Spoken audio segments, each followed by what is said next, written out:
Warreen YouTube irraa hojjetaniif eenyutu beenyaa kaffalaaf jettanii yaaddanii beektu? Akkasumas abbaan qabeenyaa YouTube eenyu akka ta'e beektu? Maarree kana hundumaa bifa isin hawwatuun qindeessine isinii dhiyeessineera. Seenaa armaan gadii isinii dhiyeessine kan yoo sirnaan caqastan gaaffilee armaan olii salphaamatti ofii keessanii deebifattu. Like, comment, subscribe akkasumas share gochuun nu jajjabeessaa isiniin jenna. Addunyaa kanarra namoonni waan xiqqoo irraa ka'anii durooman hedduutu jiru. Kanneen keessaa tokko Bill Gatesidha. Bill Gates dureessa addunyaa kanarraa sadarkaa olaanaa irra jirudha. Onkololeessa 1955tti kutaa biyya Ameerikaa Seattle, Washingtonitti dhalate. Abbaan isaa William H. Gates ogeessa seeraa beekamaa ture. Haati isaa Mary Maxwell barsiistuu fi hojii tola ooltummaa irratti hirmaachuutiin kan beekamtudha. Ijoollee isaanii sadan keessaa Bill Gates hunda caalaa fedhii dorgomanii injifachuu qaba ture. Barumsa isaatiinis cimaa fi fedhiin sooftuweerii kalaquu fi duroomuu akkasumas hojii tola ooltummaa hirmaachuun waanuma ijoollummaatti keessa isaa buledha.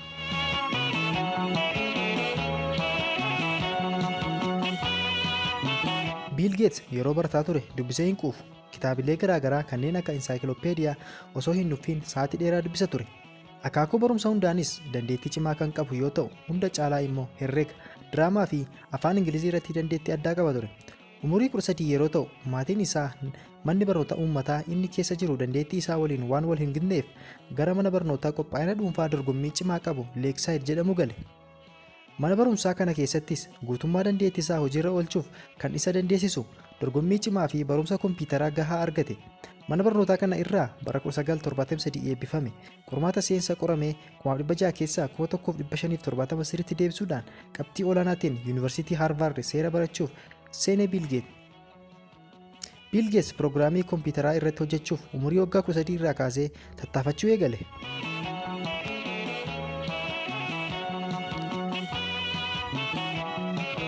Jaalalaa fi fedhii inni piroogiraamii kompiitaraa irratti qabu yeroo kolleejjii seenus dabalaa adeeme. Keessumaayyuu manni barnootaa qophaa'inaa Leeksaayiid jedhamu kanaaf haala mijataa uumeef ture. Carraa argatetti gargaaramee hiriyaa isaa Paul Allen waliin ta'ee yeroo isaa fi yaada isaa gara kalaqaa piroogiraamii kompiitaraatti deebisee si'aayinaan hojjete. Bill Gates dandeettii kalaqaa qofaa osoo hin ta'in hojjetanii duroomuu kan jedhus keessa isaa waan jiruuf yeroo boqonnaa isaa abbootii qabeenyaa gurguddoo waliin dabarsa ture. Naannoo Siyaatilitti daldaltoota kaampaanii gurguddaa qabaniif piroogiraamii kompiitaraa qopheessuuf yaalii godheen milkaa'eera. Kana malees hiriyaa isaa sana waliin ta'ee haalota indastiriin kompiitaraa keessa jiru xiinxaluudhaan maayikiroopirooseseriin yoo kalaqame kompiitara xixiqqaa namni kamuu dhuunfaatti qabachuu danda'u hojjechuun akka danda'amu hubatee duraan kompiitarri harka namaa dhuunfaa osoo hin ta'in indastiriiwwan gurguddaa keessatti kan daanga'e ture. Bill Gates waggaa tokkoffaa Haarvarditti barachaa osoo jiru kompiitarri xiqqaan Altair 800 jedhamu kaampaanii MITS'n kalaqamuu isaa barruu Popular Electronics jedhamu irraa dubbisee yeroo kanatti kompiitarri Altair jedhamu kanaaf sooftuweerii kalaqame hin turre. Kanas Bill Gates fi hiriyaan isaa Paul Allen akka carraa gaariitti fudhatan.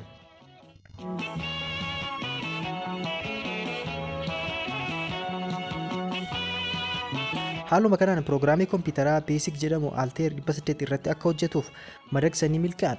Kanaan booda barumsa isaa addaan kutee bara 1975tti sooftuweerii qopheessuuf hojii isaa eegale.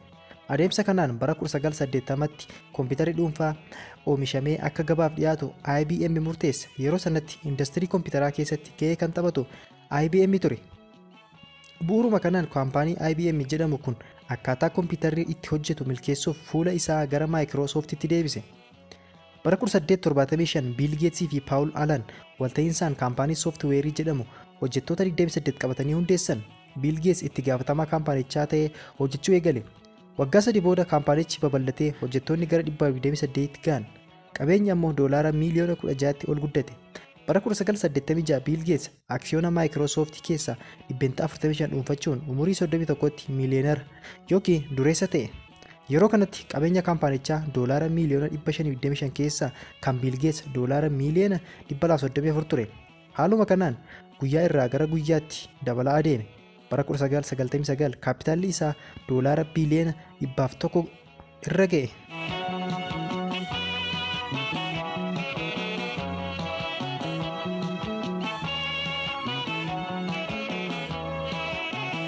Bu'uuruma kanaan bara 1995 irraa kaasee itti fufinsaan yeroo dheeraaf addunyaa kana irratti dureessa tokkoffaa ta'ee jira.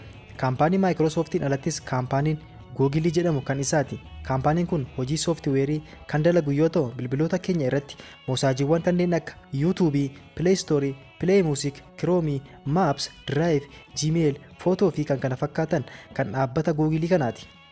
Namoonni YouTube waliin hojjetan qarshii kan argatan Bill Gates irraati jechuudha. Bill Gates qabeenya kana hunda kan horate harka duwwaa irraa ka'uun beekumsa mana barnootaa irraa argate gara kalaqaatti jijjiireeti.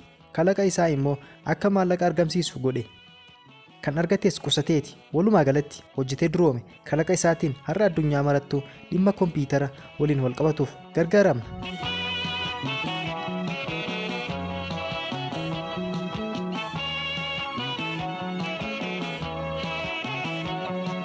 Egaa kanarraa qopheeffanne asumarratti goolabaa qophii biraan haga wal agaruutti nagaan turaa isiniin jechaa ammallee warreen YouTube keenyaaf haaraa taatan subscribe gochuun nu tumsaa isiniin jenna.